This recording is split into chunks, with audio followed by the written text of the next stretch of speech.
കസവിൻ്റെ തട്ടം കഴിഞ്ഞിട്ട് ഞാൻ വിചാരിച്ചു എനിക്ക് കുറേ പാട്ടുകൾ പ്ലേ ബാക്കിൽ വരും, കുറേ പാട്ടുകൾ പാടാൻ പറ്റുമെന്നൊക്കെ വിചാരിച്ചു. പക്ഷേ കാര്യമായിട്ടുള്ള വിളികളൊന്നും ഉണ്ടായിരുന്നില്ല. 2 സിനിമയിൽ ഫില്ലർ സോങ്സ് അങ്ങനെയൊക്കെ ഉണ്ടായിരുന്നുള്ളൂ.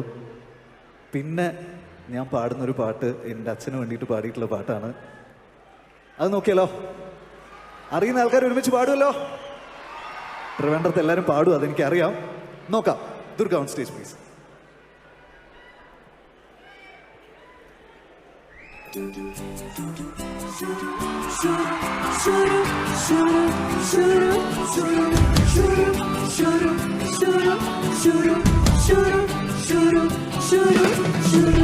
കരളേ